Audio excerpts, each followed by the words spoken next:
We're getting breaking news on the investigation into the disappearance of Nancy Guthrie. Tonight, baffling new twists are emerging in the relentless search for Nancy Guthrie. It's been 79 days since Nancy Guthrie disappeared. Nearly 80 days have now passed since this 84-year-old woman vanished from her home in Tucson, Arizona. I've got new information for this episode. First, let's recall the 2 ransom notes that surfaced at the start of the case. Those messages were sent to TV stations in Arizona. We believe Savannah Guthrie was referring specifically to those. She mentioned that she considered 2 of those notes to be real and legitimate. Well, there was a Bitcoin account, and we have new data about a transaction made on that account. Early on, I spoke with several retired FBI profilers who put together a profile of the possible perpetrator. Regarding the abduction of Nancy Guthrie, based on their information, Steve is the perfect person to help us out now. He's led investigations using profilers before. I wanted his professional take on this whole mysterious matter. I want to ask you a few questions about this new information that's just come to light in the Nancy Guthrie investigation. And also about the details I learned from the profilers I spoke with. I wanted to see how you'd put all that into action. Before we break down why the FBI didn't act on that demand, hit the like button and subscribe. That supports our step-by-step analyses and keeps you up to speed on every new detail in this case. Now let's start with what everyone initially thought had happened. For days, one question has quietly trailed the Nancy Guthrie case. If there was contact or a clear demand, why was no action taken? Because usually in cases like this, when there's a real demand, especially one for money, there's typically a response, negotiation delays, or even compliance with what's being asked. But in this case, according to the reports and analysis, that step never happened, and that's where everything changes. According to journalist Brian Entin, the most important question isn't what they asked for, but why investigators decided not to act at all. To understand it, we have to go back to what most people believed in the beginning. Nancy Guthrie, 84, lived alone in Catalina foothills near Tucson, Arizona. On the night of January 31, 2026, she returns home around 9:50 p.m. The garage door closes. The house seems quiet. For several hours, there are no signs of trouble. Then early the next morning, the timeline emerges.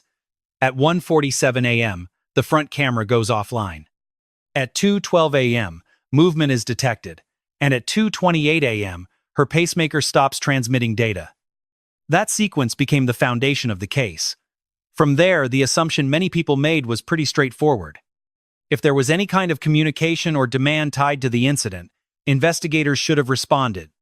But according to the reports, that didn't happen. And this is right where things really get complicated. There were early discussions in the investigation about a possible cryptocurrency demand, specifically Bitcoin. The idea based on coverage at the time was that a payment request might have been part of the situation. But there's no confirmed record that the FBI actually went ahead and made any payment. This raises a very direct question. Why not? Because sometimes authorities carry out certain controlled responses. They do it to gather information. They might monitor communication channels or track digital transactions. They could use the situation to identify those involved. That's why the lack of response is so striking. Now, according to the analysis discussed by Brian Entin, there could be a reason for that. It all comes down to how they assess credibility. When a demand comes in, the first step isn't to act. It's verification. They ask themselves, is it real? Is it connected to the case? Or is it just unrelated noise? Because in high-profile cases, false leads are common. Some people might claim involvement they don't actually have. Messages with no real connection get sent in. Acting without verifying can seriously compromise the success of an investigation. What does this tell us? That investigators probably didn't view that alleged demand as something they could rely on. Now, that doesn't mean they ignored it. It means it was properly evaluated. And that evaluation may have led to the decision not to step in. Now let's bring this down to something more specific. According to investigators early on, there was a heavy focus on digital evidence. Phone records, device data, and any communications tied to the period between 1:47 and 2:28 in the early morning hour. This is key. If a demand is real, it's usually connected in some way to that specific time window. The link happens before, during, or right after the incident. But there's no confirmed public evidence that such a connection has been established. Now then, there's another crucial detail to look at: the exact moment the investigation itself began. During the first week, investigators were already working to secure digital records through the appropriate legal channels. This included legal subpoenas to obtain cloud data and device records. These steps suggest a focus on building a verified timeline with solid data, rather than reacting to unconfirmed messages. That distinction is fundamental because it reveals a dramatic shift in the strategy being used. Instead of responding outwardly, the experts were working inward, analyzing what happened before taking the next step. This is exactly where Brian Entin's observation takes on new meaning. He pointed out that the failure to respond to the payment demand could reveal how authorities really viewed the situation. They didn't just evaluate the demand, but its credibility. And that completely changes the direction of the conversation. Instead of asking why the FBI didn't act, the question is whether there was enough verified information. Let's now look at an additional element: risk. In cases of digital financial extortion, there always has to be a delicate balance. Acting fast can expose the case. Waiting too long reduces the chances of tracking any suspicious activity. Investigators have to decide carefully. In this case, it appears they chose not to step in immediately. We still don't have a complete public explanation. The authorities haven't disclosed the detailed reasoning behind that decision. But based on the available information, the pattern points to extreme caution and a lot of upfront verification before acting. The key takeaway from this section is simple: the fact that no payment was sent doesn't mean there wasn't a demand. And that doesn't mean they ignored the situation. This suggests investigators didn't trust that demand enough to take action at the time. That's a very different conclusion from what many people initially assumed. In the next part, we'll dig deeper.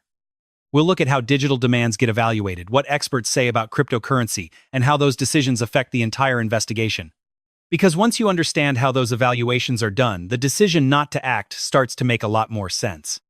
Let's now take a closer look at how experts actually analyze a situation of this magnitude and complexity.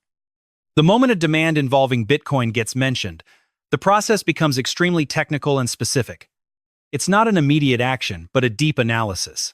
Investigators start by asking three fundamental questions. Where did the message come from? When was it sent? And does it connect in any way to the known timeline? Those 3 points guide everything that follows. Let's start with the first one: the source of the message. According to the experts, any communication tied to a case like this gets examined thoroughly at a very technical level. They analyze IP data, device signatures, and the route the message took to reach its destination. Even if someone tries to hide their identity, small digital traces are usually left behind that are hard to fully erase. Those traces show whether the message came from someone close to the case or from a place totally unrelated to it. Here's why this matters. If the source has no clear link to the case, investigators are unlikely to consider the message credible. It becomes one more lead in the pile rather than a central piece of evidence. What does this really tell us? It tells us that credibility starts at the source.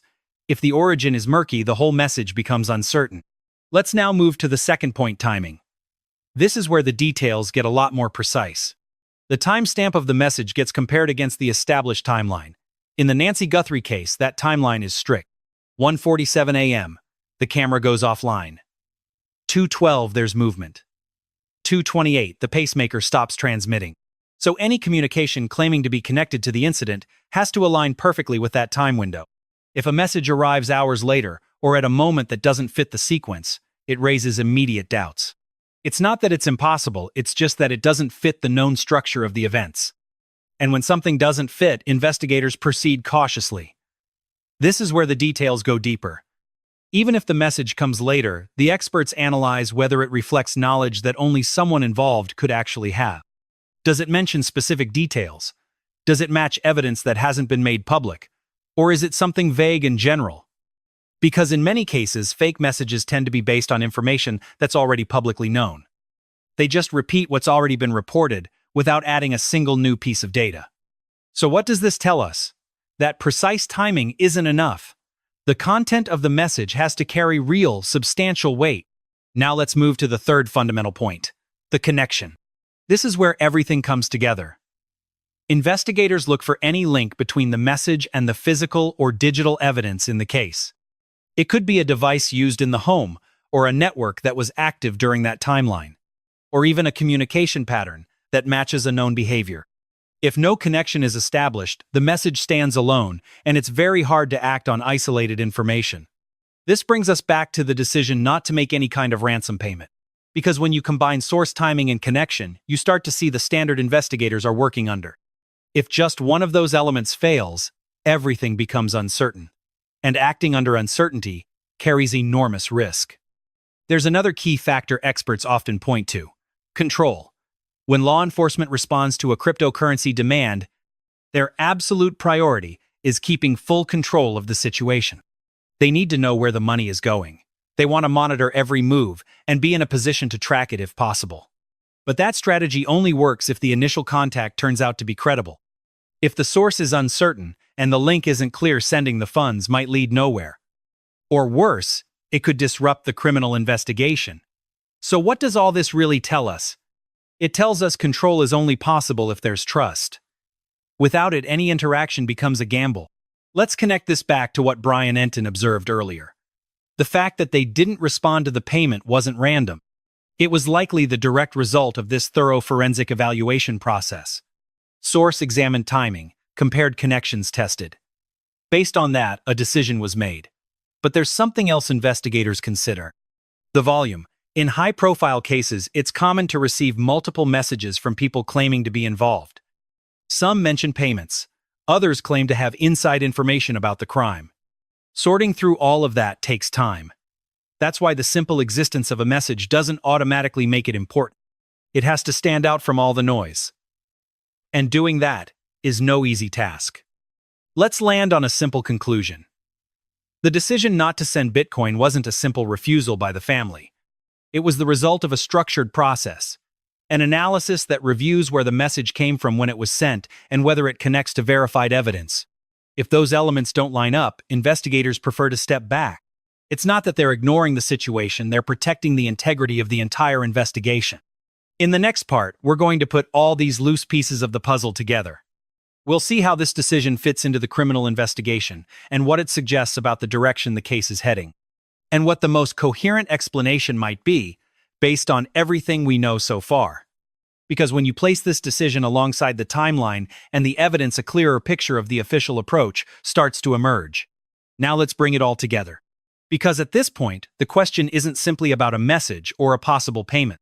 It's about seeing whether the decision not to send Bitcoin fits into the overall structure of this mysterious case. When they analyze that, the experts ask whether the timeline, the communications, and the physical evidence all point in the same direction. So let's go back to the timeline one more time. Nancy Guthrie arrives home around 9:50 p.m. on January 31st, 2026. Nothing unusual happens after that. At 1:47 a.m., the front camera goes offline. At 2:12 a.m., they detect movement on the property. And at 2:28 a.m., her pacemaker stops transmitting. Those are the fixed points of the incident. This is what investigators have been analyzing in detail. If a credible demand existed, where would it fit before the incident? During that 41-minute window? Or after? Because each one of those possibilities leads us to a different interpretation. Based on the available data, there's no confirmed proof of a verified demand within that critical window, and that's something that matters. If a demand were directly tied to the incident, the experts would expect it to fit perfectly within that exact time frame, either inside the sequence or right after. But that link simply hasn't been clearly established to this day. So what does this tell us? That the alleged demand may not naturally fit into the timeline investigators are working with. And when something doesn't fit the puzzle, it gets handled with great caution. Now let's connect this to the evaluation process we discussed earlier. Source timing and connection. If a message doesn't tie in with the timeline, its role is completely uncertain. That uncertainty affects the final decisions. But there's another key element to consider now. The behavior the timeline itself suggests. This sequence shows us very clear stages. A disturbance at 1:47 a.m., a period of activity movement at 2:12, and the endpoint at 2:28. That pattern reveals a process that unfolds slowly. It wasn't something that immediately jumped to an external demand. In financial extortion cases, there's usually follow-up repeated messages and deadlines. But here we haven't seen a confirmed pattern of that kind. That absence is in itself a powerful message. It suggests that the situation may not follow the typical structure associated with money demands. Let's now bring in the broader focus of the criminal investigation. According to detectives, the initial goal was to reconstruct the timeline using only verifiable solid data, device sensor activity, and digital records linked directly to the home. That focus marks a clear priority, understanding what happened first before reacting to any external factor. That priority explains the decision. Let's now go back to Brian Entin's observation on this particular point. The lack of a Bitcoin payment isn't just an action that was skipped. It's a signal of how investigators evaluated the entire situation. It suggests that based on what they were able to verify, the reported demand didn't meet the minimum credibility requirements. This doesn't rule out the possibility of a demand, but it indicates it wasn't solid enough to drive the criminal case. That decision is vital because investigations are built on what's officially reported. Not on what's possible, but on what's confirmed. But let's pause here for a moment. What do we really know? A defined timeline with stages.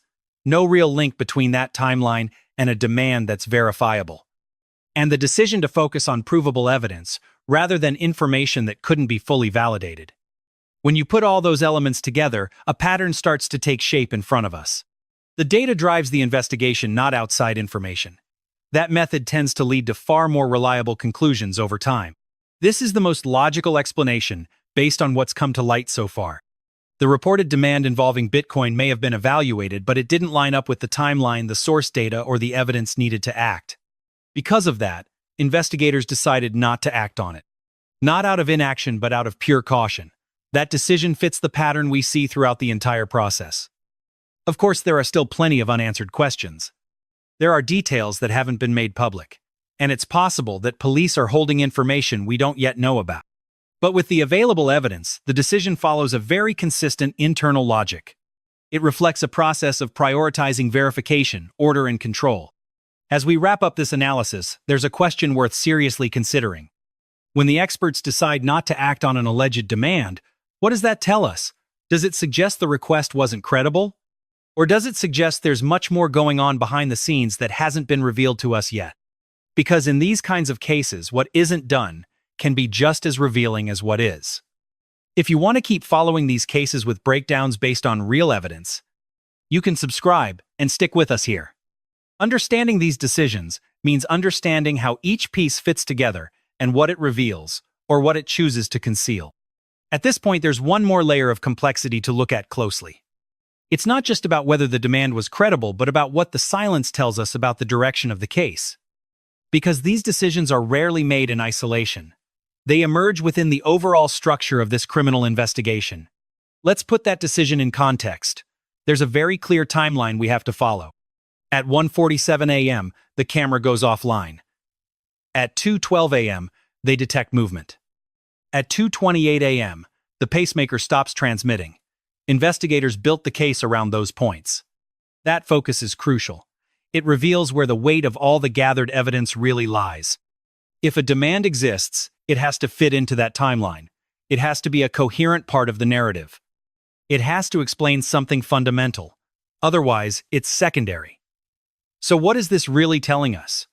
It tells us that the investigation is being driven by what's confirmed, not by demands that fall outside the radar. This is where everything starts to become much more precise. Investigators look for what they call convergence. That's when different types of evidence all point to the same final conclusion. Digital data, physical evidence, and witness accounts. When everything lines up, the certainty of the case grows. But if one element like that alleged demand doesn't fit with the rest, it ends up completely isolated. And once it's isolated, it's hard to act on. Now let's look at this from a different angle. If they had treated that demand as real, the agent's strategy would have been very different.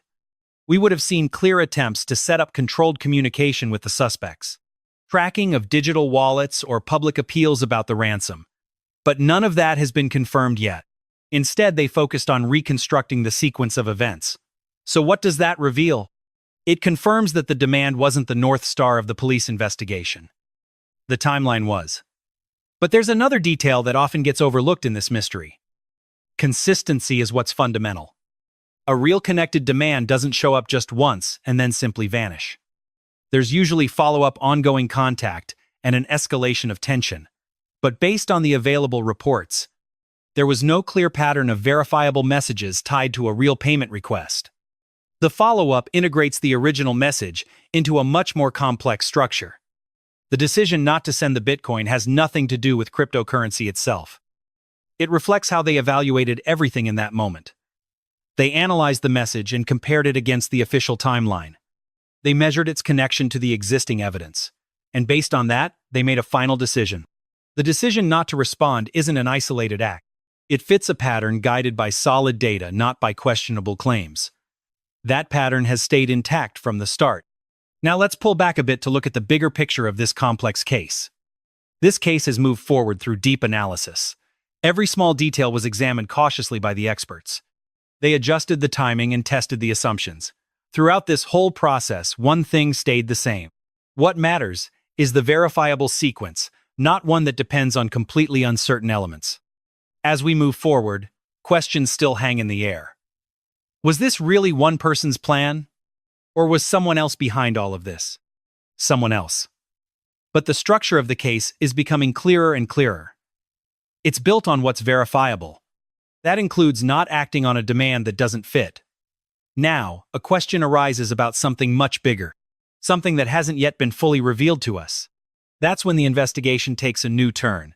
There's information that hasn't come to light yet. In many cases, decisions are made based on data that isn't immediately visible to the public. If you've been following this case closely, you'll see how each decision connects directly to the next, and how even the lack of action gives away a much deeper process happening behind the scenes. If you want to keep up with these detailed analyses and step-by-step breakdowns, you can subscribe and stick around with us. Understanding these criminal cases means understanding how each decision fits in and what it reveals when held up against the physical evidence. We're at a point where the investigation is no longer focused only on the individual details. It's about understanding how each piece fits together to reveal the full picture of the crime. Because when investigators step back, they don't analyze a single moment, they look at the bigger picture. They ask themselves, does all this evidence really point in the same direction? That's exactly where not sending Bitcoin starts to make sense. Let's bring all the key pieces together one last time. Guthrie arrives home around 9:50 p.m. on January 31, 2026. At 1:47 a.m., the camera goes offline. At 2:12 a.m., they detect movement on the property. At 2:28 a.m., her pacemaker stops transmitting. Those are cold, fixed, immovable facts. At the same time, we have the report of an alleged demand involving Bitcoin payments. But there's no confirmed connection between that demand and the timeline.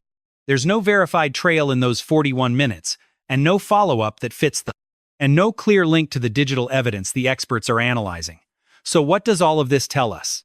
It tells us the demand is a possibility, but not a confirmed part of the official sequence. At this stage, investigators are ruling out what doesn't fit and beginning to tighten the net. They keep what's useful and test every explanation against the known details.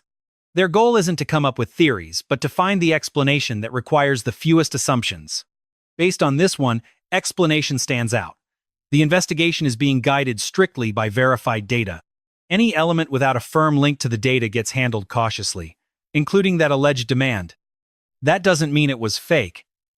It means it didn't meet the bar to influence the case. That distinction is vital because acting on uncertain information creates more problems than it solves. Let's connect this with what Brian Entin observed at the very start of this whole process. Not paying wasn't a mistake. It was a reflection of how investigators evaluated each lead. They weren't reacting. They were measuring, comparing, and testing. That process led to the final decision. This is the most logical conclusion based on all the evidence available so far. The FBI didn't send Bitcoin because the demand couldn't be tied with certainty to the timeline. The source wasn't clear, and the link to the central evidence remained uncertain. That's why giving into it would have brought risks without any real benefit to the investigation. This conclusion isn't speculation. It comes directly from the structure we've been analyzing together. First the timing, then the verification, and only then the action. There's something key to recognize. This case hasn't moved forward through one single dramatic discovery. It's moved forward through meticulous and careful decisions, just like this one. Decisions that seem small but actually define the direction of the entire criminal investigation. Sometimes, understanding those decisions reveals more than any single piece of physical evidence ever could. To wrap up, there's a question that's worth considering. If investigators ignore something that seems important, does it mean they're missing something? Or does it suggest they've already seen enough to know that piece doesn't fit? In many cases, what gets excluded from the investigation is just as revealing as what gets included. If this analysis helped you, subscribe to keep following this case step by step with us. Because understanding the case means understanding the process and the decisions that shape it.